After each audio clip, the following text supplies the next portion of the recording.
मैं कहता हूँ मीनार पाकिस्तान चोरी हो गया है, थाने आके थाने का फ़र्ज़ बनता है ना FIR देना। थाने का फ़र्ज़ FIR देना बनता है, लेकिन वो पहले उसकी इन्वेस्टिगेशन करेगा ना, कि जब भी आप एप्लीकेशन लिखें थाने में इंदराज के लिए तो आपने ऑफेंस मेड आउट करना है। वो ऑफेंस मेड आउट कैसे करना है कि अगर आप कहते हैं कि मेरे साथ कोई ज़्यादती हुई है तो हमने वो ऑफेंस मेड आउट करना है। ये नहीं कि मैं यहाँ से आया, यहाँ से गया, यूँ देख रहा था, वहाँ से आ रहा था, मेरा दिल कर रहा था तो यूँ, उसमें सारी कहानियाँ नहीं बतानी, उसमें लिखना। हाँ जी, उसमें सिर्फ जो है वो आपने वो लिखना, पॉइंट सिर्फ वो करना कि मेरे साथ यूँ हो गया। उसके बाद पुलिस इंटेरोगेशन करती है, जिस तरह ही आप एप्लीकेशन देते हैं, एप्लीकेशन के बाद जब रिसीव की जाती है फ्रंट डेस्क पे तो आपको एक रसीद दे दी जाती है। अस्सलाम वालेकुम नाज़रीन, लीडर टीवी की जानिब से मैं यासिर शमून खान आपकी खिदमत में शहर के एक मुकामी थाने के बाहर खड़ा हूँ। इंसानी हकूक़ क्या हैं, शहरी हकूक़ क्या हैं और पुलिस का कर्तव्य क्या है, पुलिस का बिहेवियर क्या है, पुलिस की रिस्पॉन्सिबिलिटी क्या है, आज हमने इसको जानने के लिए नहायत ही मदब्बर, नहायत ही बड़ी शख्सियत लाहौर हाई कोर्ट के सीनियर एडवोकेट सूफ़ी अतीक अहमद खान साहब हमारे साथ मौजूद हैं। आइए नाजरीन उनसे जानते हैं कि शहरी हिचकिचाते हैं, घबराते हैं और पुलिस का रिस्पॉन्सिबिलिटी क्या है, उनकी ज़िम्मेदारी क्या है आवाम की जानिब। इन दोनों चीज़ों को रखते हुए जुज़वी कुछ सवालात उठाएंगे। हमारे साथ मौजूद हैं इस वक्त खान साहब। अस्सलाम वालेकुम खान साहब। जी वालेकुम सलाम। जी ग्रामी, कैसे हैं आप? जी अल्हम्दुलिल्लाह ठीक साहब, हमें ये बताइए कि थाना आज भी इतना एडवांस होने के बावजूद एक हैबत की अलामत है। ये दरवाज़ा देख रहे हैं, इसको देखने के बाद डर लगता है, खौफ आता है। जी अब तो काफ़ी बेहतरी आती जा रही है। जो थाना कल्चर और पुलिस कल्चर है उसमें जब से इमरान खान साहब की हुकूमत आई है तो उसके बाद काफ़ी जो है ना चेंजिंग्स आई हैं, क्योंकि काफ़ी IG साहिबान चेंज हुए और जिसमें कुछ अच्छे हमारे CCPO लाहौर वगैरह भी आए। अब जैसे आजकल IG पंजाब हैं इनाम गनी साहब, वो काफ़ी जो है इस्लाहात जो है वो पुलिस में लेकर आ रहे हैं। इस्लाहात तो आ गई हैं, लेकिन पुलिस क्या करे? उनके साथ कोई मसला होता है, घरेलू नचाकी हो जाती है या फिर उनके साथ कोई चोरी डकैती हो जाती है, तो अगर चोरी डकैती करने वाले पुलिस वाले हों तो तब क्या थाने में आ सकती है पुलिस? अगर चोरी डकैती करने वाले कोई रिश्तेदार हों, कब्ज़ा ग्रुप की शक्ल में सामने आ जाएं तो थाने आ सकती है, क्योंकि ये सारे ऑफेंस करने वालों के ताल्लुकात तो थाने में ऑलरेडी मौजूद होते हैं। जी ताल्लुकात तो होते हैं, लेकिन वो हमारा जो इंसाफ की पहली स्टेज है ना, उसका ताल्लुक है वो स्टार्ट होता है हमारी एप्लीकेशन देने से। एप्लीकेशन देने, हाँ जी, जो फर्स्ट हमने कि हमारी क्या प्रायोरिटी है और हम अपना इंसाफ लेने में जो है वो किस कदर जो है वो विजिलेंट हैं। हाँ जी, क्योंकि हमने जब इंसाफ खुद ही नहीं लेना चाह रहे तो हमें पुलिस किस तरह इंसाफ फराहम करेगी। नाज़रीन, फिर इससे ये बात तो साबित हो जाती है कि फ़र्स्ट इंफॉर्मेशन रिपोर्ट एक ऐसी एप्लीकेशन है जो करामत साबित होती है, लेकिन सवाल ये उठता है कि आप पाकिस्तान के थानों में, लाहौर के थानों में फ़र्स्ट इंफॉर्मेशन रिपोर्ट यानी कि FIR दर्ज कराना आसान है या मुश्किल है? जी FIR दर्ज कराना जो है वो एक इंतहाई हाँ जी मुश्किल तरीका है और इसके दो तरीके हैं अगर तो बात की जाए।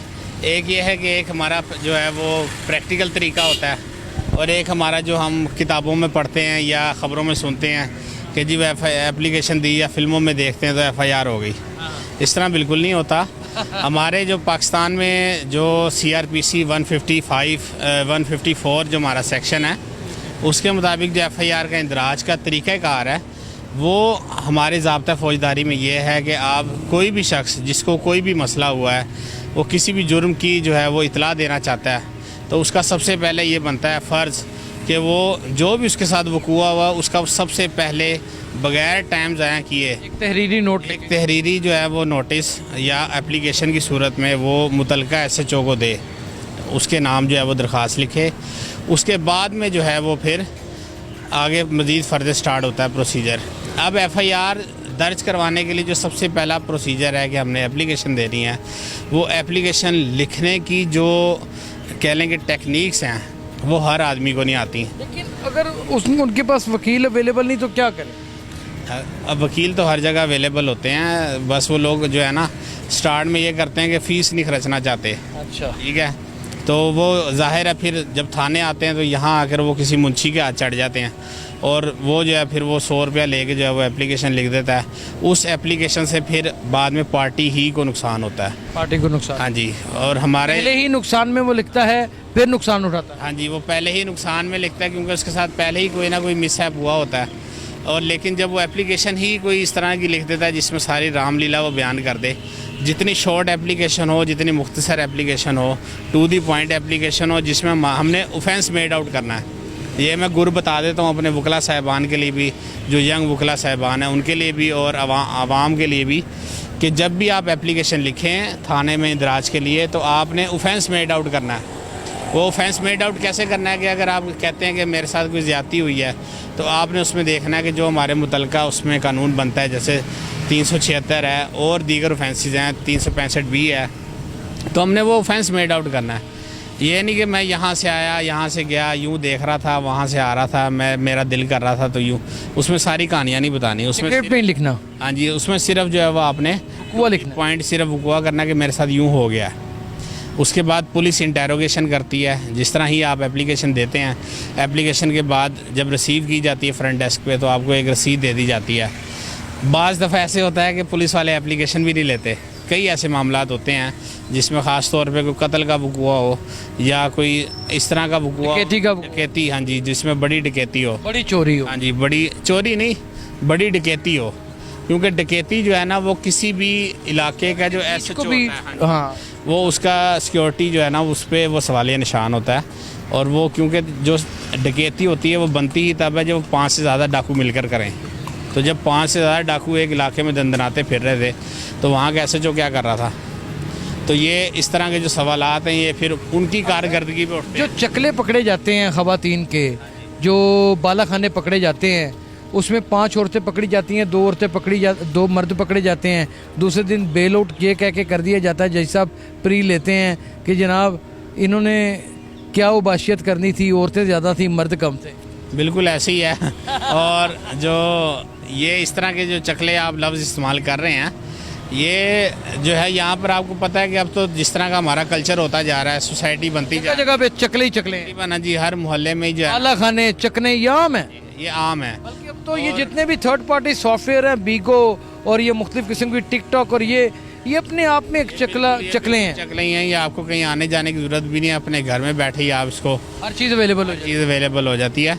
तो ये जो जुर्म है ये बगैर सुपरविजन ऑफ पुलिस के जो है ना ये नहीं होते। इसमें 3 तरह का जुर्म होता है पाकिस्तान में और तीनों को खून लगा होता है। एक के ऊपर बाबा कायद आज़म की तस्वीर होती है, नोट होता है, वो भी थूक लगा के ऐसे गिना जाता है। और एक जिस्म के साथ जिस्म का रगड़ना, ये भी एक खून की कशिश को तेज़ करने का ज़रिया होता है जो लीगली किया जाता है। और एक वो होता है जो शाहरग के ऊपर चाकू फेर के या 2 फायर करके खून बहाना होता है। ये तीनों ही जुर्म एक ही कैफियत से ताल्लुक़ रखते हैं और एक ही पिस्टल से निकलते हैं इनका फायर, लेकिन इनका हल निकालने के लिए कई दरवाजे खटखटाने पड़ते हैं। क्यों? बिल्कुल इस तरह ही है जिस तरह हम शुरू में बात कर रहे थे कि सबसे जो पहला स्टेप है वो ये है कि हमने एक एप्लीकेशन देनी है फ्रंट डेस्क पे। एप्लीकेशन देनी है, असूली तौर पे क्या इसका मोटिव है कि एप्लीकेशन अगर मैं देने आया हूँ तो एफआईआर हो जाए? जी वही बताने लगा हूँ। जब आप एफआईआर देते हैं सबसे पहला स्टेप ही यही है। तो उसके बाद जो एफआईआर एक इंटेरोगेटिव ऑफिसर को जो है वो मार्क कर दी जाती है। एक इंटेरोगेटिंग ऑफिसर जो है उस वकूए की इंटेरोगेशन करता है, ठीक है। यहाँ मैं लफ्ज़ इंटेरोगेशन इस्तेमाल कर रहा हूँ, इन्वेस्टिगेशन नहीं। इंटेरोगेशन होता है कि मैंने फ़र्ज़ करें आपके ख़िलाफ़, मुझे आपसे मसला है या मुझे शक है आप पे कोई मेरे साथ तफ्तीश, हाँ जी, तो वो पार्टी जो है ना वो पुलिस वाला आपको भी बुलाएगा और मुझे भी बुलाएगा, दोनों, हाँ जी, दोनों को सुनेगा। उसके बाद में वो सुनने के बाद रेफ़र कर देगा एसएचओ को। एसएचओ के बाद जब एसएचओ बुला के फिर सुनेगा दोनों पार्टीज़ को, फिर वो उसको रेफ़र कर देगा मुतलका डीएसपी को, एसडीपीओ को। फिर जब डीएसपी के पास चली जाएगी वो उसको सुन के फिर अगर मार्क होती हुई या उसका पर्चा बनता हुआ इस तरह का ऑफेंस मेड आउट होता हुआ तो वो फिर अपने एसपी साहब को भेज देते हैं। तो एसपी फिर उसको अलाउ करता है कि इस पर एफआईआर देनी है या नहीं देनी है। कुछ ऐसे ऑफेंसेस होते हैं जिस तरह के चोरी है, वो नामालूम अफराद के ख़िलाफ़ होती है क्योंकि उसमें तो पता नहीं ना होता कि किसने चोरी की है, ठीक है। कुछ ऐसे पर्चे होते हैं कि जिसमें चोरी हो जाए या कोई हमें पता नहीं है उसका मुलज़म का, वो नामालूम अफराद के ख़िलाफ़ होती है, तो उसमें ज़ाहिर है ये प्रोसीजर नहीं होता। हाँ, सब सवाल वही आ जाता है कि मेरे घर चोरी हुई है, मैं एप्लीकेशन झूठ बोल रहा हूँ, मैं चोरी हुई है, मैं कहता हूँ मीनार पाकिस्तान चोरी हो गया है, थाने आके थाने का फ़र्ज़ बनता है ना FIR देना। थाने का फ़र्ज़ FIR देना बनता है, लेकिन वो पहले उसकी इन्वेस्टिगेशन करेगा ना। अच्छा, पहले उसकी इन्वेस्टिगेशन करेगा, उसको इंटेरोगेट करेगा कि आया क्या। क्या ये नहीं हो सकता कि वो FIR दे दे और बाद में जब ये केस इन्वेस्टिगेशन में जाए तो वहाँ पे चेक कर दिया जाए कि जनाब मीनार पाकिस्तान तो यहाँ पे मौजूद है, इसने गलत एप्लीकेशन दी थी, FIR कराई थी, तो मेरे ऊपर 182 की कार्रवाई करें। हाँ जी बिल्कुल, फिर यही होना है। तो इस ये ज़्यादा बेहतर मौसर तरीका है, लेकिन इसीलिए कि बाद में फिर वो 182 की कार्रवाइयाँ पुलिस वाले भुगतते फिरेंगे, तो उससे बेहतर है कि बजाय इसके कि 182 की कार्रवाइयों में जाते रहें, वो थोड़ा सा मामला पहले थोड़ा सा एक इनिशियली जिसको कहते हैं कि वो इंटेरोगेशन की जाती है, उसके बाद FIR दे दी जाती है। कई दफ़ा ऐसे होता है कि FIR जिस तरह मोबाइल चोरी किया है वो आपकी विदिन 3 to 4 आवर्स जो FIR हो जाती है। और अब जो है, अब तो आपके लिए अभी पुलिस में एक इस्लाहत आई थी, वो सामने भी लगा हुआ है बैनर, जिसमें IG साहब की तस्वीर भी लगी हुई है, जिसमें उन्होंने लिखा है कि अब जो है वो आपको FIR अगर आपने करवानी है तो आपको मुतलका थाने में जाने की ज़रूरत नहीं है, आप किसी भी पुलिस के खिदमत सेंटर में जाएं और वहाँ फैसिलिटेशन सेंटर, हाँ जी फैसिलिटेशन सेंटर में, और वहाँ जाके एप्लीकेशन दें। वो खिदमत मरकज़ में जाएं। हाँ जी, खिदमत मरकज़ में, SP ऑफिस नहीं, खिदमत मरकज़। हाँ जी, तो खिदमत मरकज़ में जाना है, खिदमत मरकज़ में जाकर आप एप्लीकेशन दें, तो आप वो जिस भी खिदमत मरकज़ में देंगे, फ़र्ज़ करें कि मैं इस वक्त यहाँ खड़ा हूँ और मुझे यहाँ करीब खिदमत मरकज़ जो है वो लगता है लाहौर हाई कोर्ट का, तो मैं हाई कोर्ट के खिदमत मरकज़ में अगर एप्लीकेशन देता हूँ और मेरे साथ वक़ूआ हुआ है वो टाउनशिप में, यहाँ पे तो हदबंदियाँ हदूदबंदियाँ नहीं किस्सा छोड़ती, ये मिलत पार्क का थाना है, ये समनाबाद का है, ये फलाने की जगह है, ये उसकी की जगह है, बिल्कुल पटवारी रोले नहीं डाल देते जितने बीट अफसर डाल देते। बिल्कुल बिल्कुल, ये बीट और ये हदबंदी जो है थाने की, ये भी डिसिप्लिन के लिए ही बनाई गई है। लेकिन अब जो मैं आपको बात कर रहा हूँ कि उन्होंने ये एक ऑनलाइन एप्लीकेशन का तरीका निकाला है कि क्योंकि आप एप्लीकेशन वहाँ मार्क कर दें, उसके बाद वो मुतलका थाने में ही जाएगी, मुतलका थाने का ही पुलिस ऑफिसर जो है उसकी इन्वेस्टिगेशन करेगा और उधर ही FIR दर्ज होगी।